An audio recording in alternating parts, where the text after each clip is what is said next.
ये एक ऐसी फिल्म है जिसे देखकर 40 साल से ऊपर के लोगों का दिल भी फिर से धड़कने लगेगा। 30 साल बाद आज भी इस फिल्म का जादू वैसा ही बरकरार है। एक लड़का पहली बार घर जाने के लिए फ्लाइट में चढ़ा, पर जैसे ही वो अंदर पहुंचा उसने देखा कि उसकी सीट पर एक शरारती बच्चा बैठा हुआ था। उसे गुस्सा आने ही वाला था कि तभी एयर होस्टेस वहां आ गई। एयर होस्टेस ने उस बच्चे को हटाने के बजाय टॉम को सीधे फर्स्ट क्लास में बिठा दिया। वहां एलिस नाम की एक बड़ी कंपनी की बॉस बैठी थी जिसे एक गंजा आदमी परेशान कर रहा था। तभी एलिस को एक तरकीब सूझी और उसने टॉम को अपने पास खींच लिया। वो गंजा आदमी ये देखकर वहां से चला गया। पूरे रास्ते एलिस बस अपने काम में डूबी रही, लेकिन टॉम किसी शरारती बच्चे की तरह अपनी सीट की सेटिंग्स के साथ खेलने में मगन था। वो बार बार एलिस का ध्यान अपनी ओर खींचने की कोशिश कर रहा था, मगर उस रौबदार बॉस ने सपने में भी नहीं सोचा था कि सामने खड़ा ये लड़का उसकी पूरी जिंदगी ही बदल देगा। तभी अचानक प्लेन में बहुत तेज झटके लगने लगे और पूरा प्लेन बुरी तरह हिलने लगा। देखते ही देखते सभी यात्री घबरा गए, यहाँ तक कि एयर होस्टेस के भी हाथ पांव फूलने लगे। जैसे जैसे हलचल बढ़ी, प्लेन की लाइटें गुल हो गई। घबराहट में एलिस ने टॉम का हाथ जोर से पकड़ लिया। टॉम ने हाथ तो नहीं हटाया, लेकिन वो खुद इतना डर गया था कि उसके मुंह से आवाज तक नहीं निकल रही थी। खैर आखिर में प्लेन सही सलामत अपनी जगह पहुंच गया। एलिस को अपना सामान समेट कर जाते देख टॉम ने हिम्मत जुटाई और उसका नाम पूछ ही लिया। अपनी उस ड्रीम गर्ल को जाते देख टॉम काफी उदास हो गया। वो कितनी कामयाब और बड़ी इंसान थी और वो तो बस एक मामूली स्टूडेंट था। पर तभी उसकी नजर एलिस की जमीन पर गिरी हुई पेन ड्राइव पर पड़ी। उसने झट से अपनी बेल्ट खोली और उसके पीछे भागा, लेकिन एलिस तो अपनी सहेली की गाड़ी में बैठकर वहां से जा चुकी थी। अगले दिन एलिस पूरे आत्मविश्वास के साथ अपने ऑफिस पहुंची। उसकी पर्सनैलिटी ऐसी थी कि हर कोई उसे देखकर अदब से मुस्कुराने लगता था, पर पीठ पीछे लोग उसकी बुराई करते थे कि वो एक बहुत ही रूखी और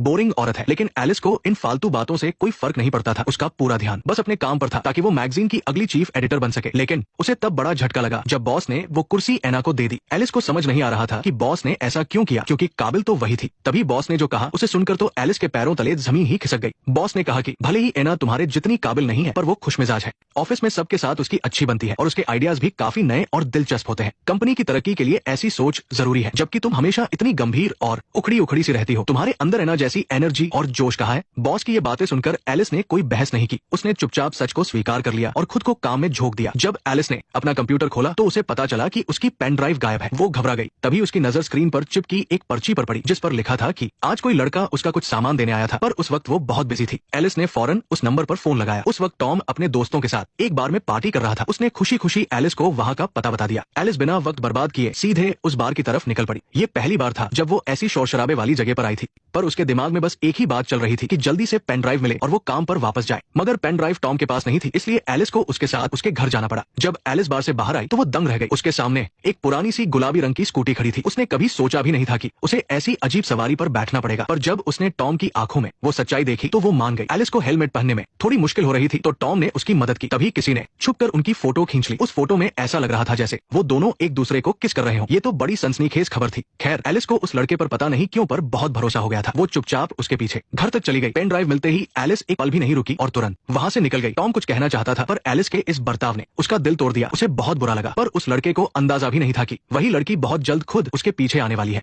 अगले दिन एलिस हमेशा की तरह कॉन्फिडेंस के साथ ऑफिस पहुंची, पर वहां सब लोग कानाफूसी कर रहे थे और उसे अजीब नजरों से देख रहे थे। एलिस को कुछ समझ नहीं आ रहा था। तभी उसकी सहेली ने उसे एक फोटो दिखाई। उस फोटो को देखकर एलिस के होश उड़ गए। वो तुरंत बॉस के पास गई और सफाई देने लगी कि उसने ऐसा कुछ नहीं किया जिससे कंपनी का नाम खराब हो। पर बॉस ने जो कहा उसने एलिस को फिर से सोच में डाल दिया। एलिस तुम साइलेंस। वो काफी देर तक वही सुन खड़ी रही। अतीत में एक धोखेबाज आदमी की वजह से उसका प्यार से भरोसा उठ गया था। तलाक के बाद वो एक सिंगल मदर बन गई और उसकी पूरी दुनिया बस उसकी बेटी और काम तक ही सिमट कर रह गई थी। उसने अपनी फीलिंग्स के बारे में कभी सोचा ही नहीं। उसकी दोस्त ने सलाह दी कि उसे जिंदगी में आगे बढ़ना चाहिए और किसी को ढूंढना चाहिए। इससे उसकी बेटी को एक पूरा परिवार मिलेगा और शायद उसका करियर भी चमक जाए। घर लौटकर उसने म्यूजिक तेज किया और काफी समय बाद रेड वाइन का गिलास उठाया। अच्छे संगीत के बीच उसने अपनी पुरानी अलमारी खोली। उस वक्त एलिस ने एक बड़ा फैसला लिया। उसने अपने ऑफिस वाले अंदाज को पीछे छोड़ा और एक बहुत ही खूबसूरत ड्रेस पहनकर टॉम के कॉलेज पहुंच गई। उसे देखते ही वहां के सारे लड़के दीवाने हो गए। टॉम को यकीन ही नहीं हो रहा था कि एलिस खुद उससे मिलने आई है। उसे इतने करीब देखकर टॉम फिर से घबरा गया, पर साथ ही एलिस की खूबसूरती उसके दिल में उतर गई। दोनों ने साथ में कॉलेज घुमा और जाते जाते एलिस ने टॉम को डिनर पर बुला लिया। टॉम ने तुरंत हाँ कह दी। रात को जब वो मिले तो टॉम ने देखा कि रेस्टोरेंट के बाहर कमाल की लाइटिंग और प्रोजेक्शन लगा है। ये देखकर वो बहुत खुश हुआ और मस्ती करने लगा। इस बार एलिस ने भी उसका साथ दिया। ये सब उसके कलीग्स देख रहे थे और एलिस का ये नया रूप देखकर सब हैरान थे। फिर वो दोनों छत पर गए जहां ठंडी हवा चल रही थी। वहां टॉम ने डिजाइन को लेकर अपने कुछ बेहतरीन आइडियाज शेयर किए। एलिस बस उसे प्यार से मुस्कुराते हुए देखती रही। उस दिन के बाद से वो दोनों अक्सर मिलने लगे। अब एलिस को उस गुलाबी स्कूटी पर बैठने में कोई शर्म नहीं आती थी। एक सुहानी रात को जब हल्की बारिश हो रही थी, एलिस के पास उसकी बहन का फोन